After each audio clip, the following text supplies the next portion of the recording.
Hi chess friends, this is KingsExecutor, and now I'm showing you a game I played just a few hours ago.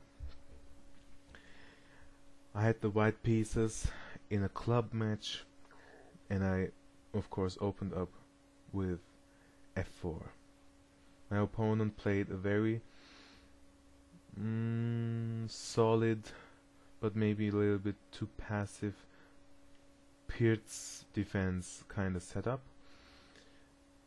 And with d6 and knight d7, e5 could be prepared, and is the plan, of course, of this black setup.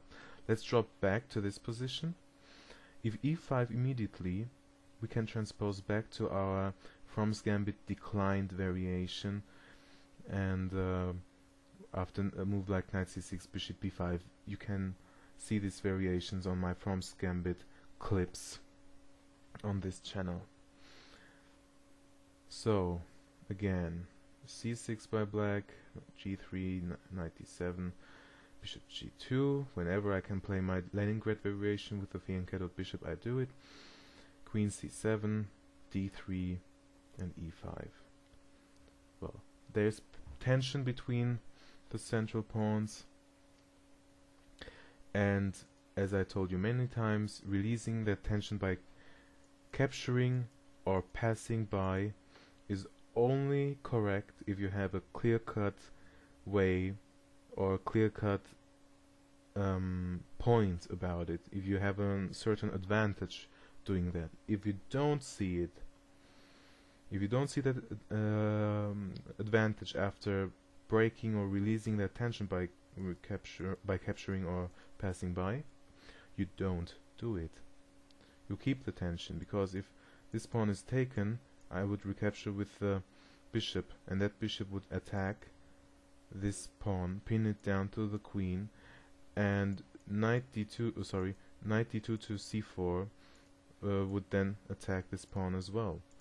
So this is what should go through your mind when facing central tension between pawns.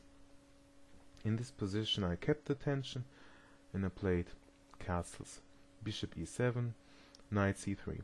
In my other games I played knight d2 often in conjunction with c4, but these were completely different structures.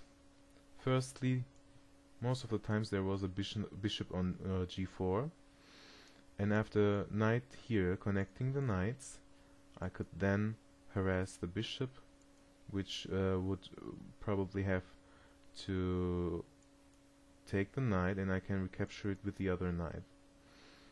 And having a knight on f3 really helps in the Leningrad-Bird. It really helps the kingside or central control and the kingside attack. But in this position, and the other point was in knight d2 lines, that with c4 I would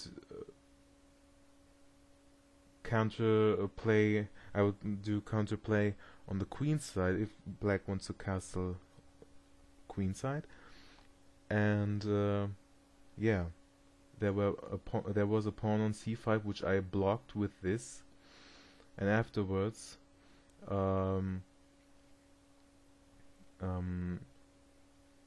well, there were pawns on c5 and d5, and this pawn was on e6, and then if the pawn recaptures, I can if the pawn captures on c4, I can recapture with the knight here, having a beautiful knight on c4. So this is a completely different structure, and I don't see a point in putting the knight on this less active square if it doesn't help in this structure. And if there is nothing to pressurize, because there are no pawns in the center, I post my knight, of course, to the more active location on c3. As simple as that. Knight was developed, and now I played f5. Because now I'm developed. I castled, I developed my light pieces to very good squares. This bishop shouldn't be touched. It should only be touched if you see a clear point. When you have hopes of a kingside attack, and probably black is castling short, then you push your pawns, maybe provoke some weaknesses, and then you sacrifice or you put the bishop on a certain square here, maybe even f4 at some in some lines, and then when it's correct and very strong and useful. Before touching this bishop without any clear point, you use your queen, you move the pawns, and you don't touch it. Don't think that would keep the queen side undeveloped. This is a misassessment and misjudgment. I had these misjudgments in the early phases when I was learning the Leningrad-Bird, but this is wrong. You have to play first with the pieces here and the pawns, and then you at last activate this bishop when it's needed. And I played f5 here. Well, just a moment ago I told you that the central tension shouldn't be released if there isn't an advantage by doing so. Well, the advantage here is my clear plan. I don't want to play e4, allowing any structural changes.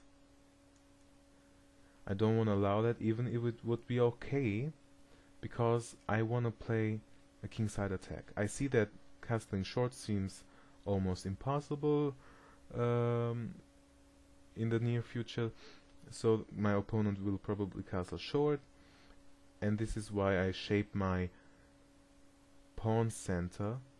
Oh, I'm sorry. This is the position. I shape my pawn center.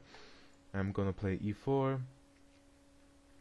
and afterwards I'm gonna push my flank pawns, and then I will have this pawn structure here.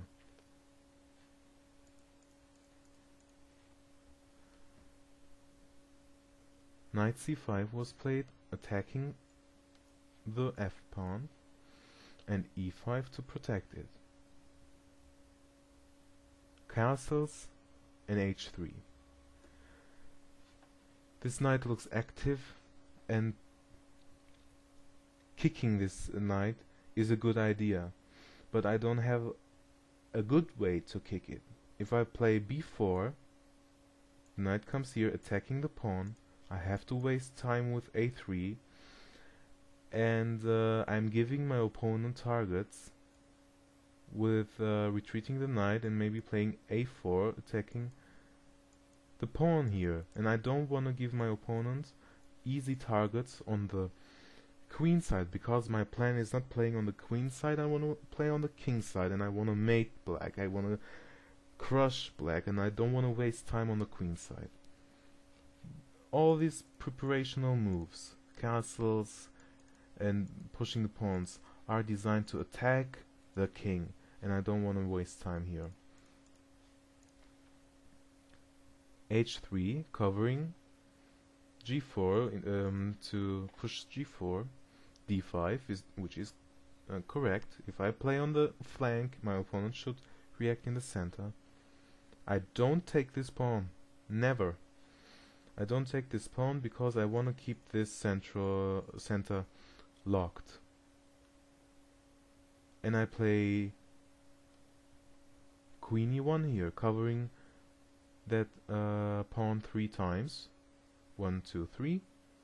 1, 2, 3. Attacked 3 times. So it's defended. And now I want to push. I want to push this piece with tempo. And maybe knight h5 to activate the rook, and then push f6, for example. Or after having pushed this pawn, activating my queen here. And now my opponent played d4, which I don't really like much. This is of course against the rule of not releasing the tension if you don't see a clear-cut advantage. It would be okay after removing the knight and playing a quick c5 and c4. After capturing here, this pawn would be lonely and a little bit weak. Then the knight could come back to c5 in conjunction maybe with a bishop, and then this pawn would be really weak. But this isn't what my opponent played after having played d4. The other way would have been takes here and then takes here, and now I have a backwarded pawn here, and the knights are very well placed. And you see, if I would have played b4, well, the squares in the center would be really weak, I guess. My opponent could then think about occupying the d file, and I would try to push.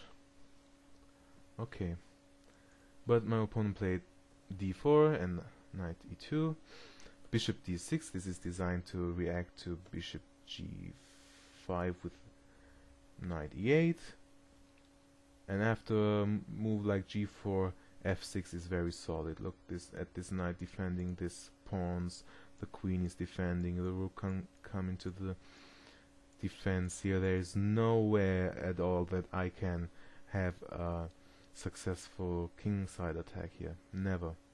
So I don't play bishop g5. Again, I'm not touching this bishop when I don't see a clear advantage. So I go on pushing my pawns. I want to crack open the king side. As long as this center is blocked, I can push these pawns even if it's the pawns in my castling, from my castling position, because the opponent has no lines or diagonals to attack me. So these moves are less weakening and less risky. Rather, they are almost risk-free attacking moves. So you should play this way. g4 was played, and now my opponent lost time by playing bishop e7, back to e7. I played g5, attacking the knight. It went to h5. Now a possibility in the engine's opinion is f6, but I don't like it. Bishop back, takes, queen h4, and why I don't like it is simply based on this pawn now is free at the right moment to move, and the queen can aid the defense. And there is no progress in this position, in my opinion. This position is rather equal, and I solved the central formation, the pawn formation on the king side for no advantage and for no reason. So in this position I didn't play f6, I played queen h4, increasing the number of pieces on the king side. g6, the only move,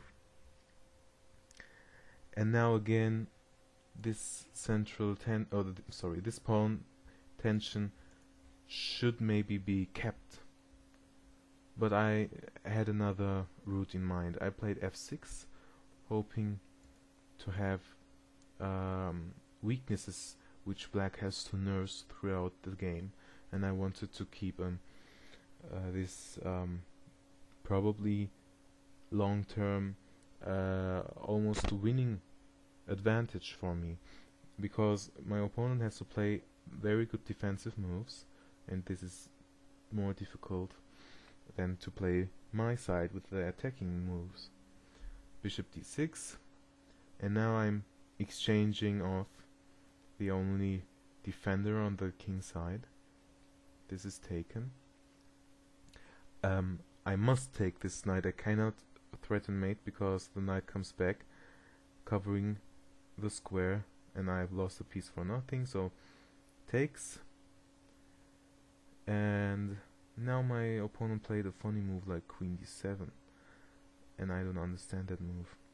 I played queen h4 here, back to h4, threatening mate then, and trying somehow to open up lines with my pawn. King f2, sorry, rook h1, and then I wanna mate black. This is the general plan. Well, in this position I don't know why I completely missed the opportunity of knight takes e5. Let's just look at it. Queen c7, bishop f4, knight e6, and now there's this tactical shot, knight takes g6, attacking the bishop and indirectly the queen, and of course at the same time the rook. Knight takes is the only good reply for threatening to fork king and queen, so this must be taken. Then rook e8 is important to stop e5, because e5 would be a very strong pawn sacrifice, activating the bishop. We can look at this variation immediately. Let's go back. Maybe rook d8 for example, then e5 takes, and now queen h4. And if you wanted to take this knight, then we can threaten mate here. This is unstoppable. And if bishop d6 going to f8, intending to go to f8, then bishop e4 threatening mate, and king f8 is the best move, takes, and now we're marching down with the pawns. Yeah, this is of course completely winning with threatening mate here. Let's drop back. In this position, knight rook e8 is forced to stop e5. Queen h4 then anyway. Bishop d7, this is best play. And now g6 threatening mate on f7 eventually. So this must be taken. Then sacrificing the knight, again threatening mate. This must be taken, and then the fork here. And all because of the rook having to prevent e5. Check. And now you see white is way ahead in material. And this is what I missed in this position, taking the knight. Well, I played queen h4, continuing with my kingside attack. King h8, king h6, forcing one of the two possibilities here to cover. g6, my opponent chose rook g8. This gives the opportunity of going here, attacking the queen, and if I would mistakenly push h4 here, then my queen would be trapped. I played now, well, moving this bishop, doubling rooks is a slow plan, and I wanna go on here concretely. You can tell that this position is a blocked position. The pawns cannot break free, they are rather static, and in this position the bishops are rather weak. But black's bishop here is not that bad, because it looks down to this diagonal, which is not blocked, and there is a target. So I'm focusing on exchanging pieces on g4, and if a piece of mine would be taken on g4, I can recapture with h4, opening up lines for my rook. Playing king f2, rook here, and then mate is unavoidable. So if black wouldn't take my pieces on g4, I can at least neutralize this bishop's activity, because you see that my bishops don't do much. So the first step in repositioning my pieces is knight to h2 with the idea of bishop f3. Knight e6 was played with the optical threat of knight e4, which is not very good. I would just take this knight without any hesitation whatsoever, because in this block position, as I said, this bishop is worse than this knight. It can hop around to any square needed. It controls the center. Yeah, and this bishop has no work to do. No work to do whatsoever. So I can take this knight off and on f4 without any problems. You should give up your bishop pair if it makes sense, because this is chess and this is flexible thinking in this kind of situations. You have to take the knight on f4 if it comes there. I played bishop f3 because I think this bishop is even worse due to this pawns here, and there is no queen infiltration in my opinion, so you can exchange off this bad bishop for this better bishop. Queen e8 was played, getting out of the indirect line, and I occupied the diagonal, and knight f4. Well, thanks very much. I take this, of course, and by playing knight f3, I'm attacking this pawn, but I'm not really attacking it. I wouldn't capture it because it would activate this bad bishop. Look at this bad bishop. It is blocked in by these dark squared pawns. So I would never even consider taking this pawn, because for this pawn you're activating a whole piece, especially on this diagonal. And if you would consider that, well, you should really understand why grabbing pawns in such a situation is bad. Try it with your engine, you wouldn't survive for 10 moves. I didn't even look at it. Okay. I played knight f3 with the idea of not allowing the pawn to come to f3, so this bishop is staying passive. Now my opponent made the blunder of the game. He took my bishop on g4. Sorry. He took the bishop in this position, and I take with the h-pawn, and I think by reading my opponent's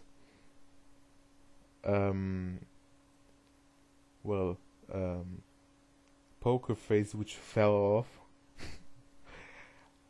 I think he understood that this line is opened up for my rook.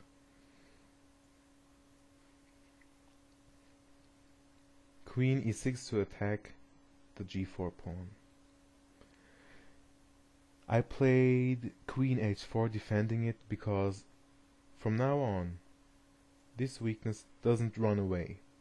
You cannot play h6 or h5. h6 would lose to queen takes checkmate, and h5 would be met by takes here. Not en passant, because takes here would allow the possibility to take here and have checkmate again, to open up lines. So this pawn is taboo for black. He has no possibility to defend without losing a lot of material, and a move like bishop f8 doesn't contribute in any way. But there is another possibility. I can play king f2, but then the queen comes in, but with the mating threat here, the queen has not enough time to generate any attack. Check, king e2, check, king e1, check, and now you see mate is threatened and the bishop is attacked. And black cannot cope with both, and this is losing. So this is why king f2 after queen e6. King f2 is possible, but I didn't want to allow the queen infiltration, and I saw that this weakness doesn't run away, so I didn't try any calculation, but rather playing safe. Queen h4, c5. Well, a little too late, I thought, and I really thought it in English. A little too late. King f2 now. This is the strongest move. Well, you can go king g2 as well. King f2.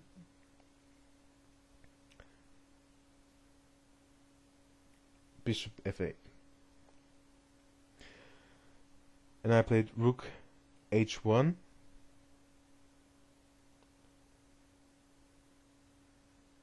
And h5 was played. How would you proceed? Please stop the video and find the best continuation. And the move is queen takes, h5 check. If the pawn takes queen, the rook takes, and after the in-between move, this is mate. Let's drop back to this position, and there is nothing else. Let's go back. If h6 beforehand, then we can sacrifice again, mate. But I overlooked before playing rook to h1. This is of course winning as well, so I overlooked this and checkmate here. I overlooked that because I saw rook h1 and made quicker. I don't know why. It's longer, but I saw it first, and that's why I played it. Okay, so in this position, sacrificing the queen, my opponent saw that he had no chance and he resigned. Let's just go through the game very quickly again. Let's look. Is there any possibility?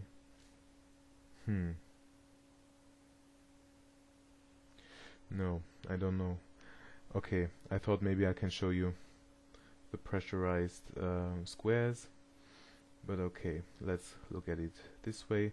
So I'm developing my standard birds opening. Sorry, let's take away this arrow. Knight c3, activating the knight to the best square, if there's no reason to do otherwise. Knight f6 and f5 here is the first step in shaping my kingside attacking plan. Knight c5, e4, castles, and the king is now my goal. h3, d5, queen e1, covering e5 and the square g3, so the knight cannot hop in, and because I don't want my king covering that, this diagonal looks a little bit appetizing for black, so I want my queen covering that square. d4, bishop d6, g4, bishop e7 back here, g5, queen h4, g6, f6. Well, f6 is a controversial move, you can play otherwise. But surely I don't want to take here. This is for sure, because I would help black exchanging the rooks here. f6, bishop d6. I exchange defending pieces.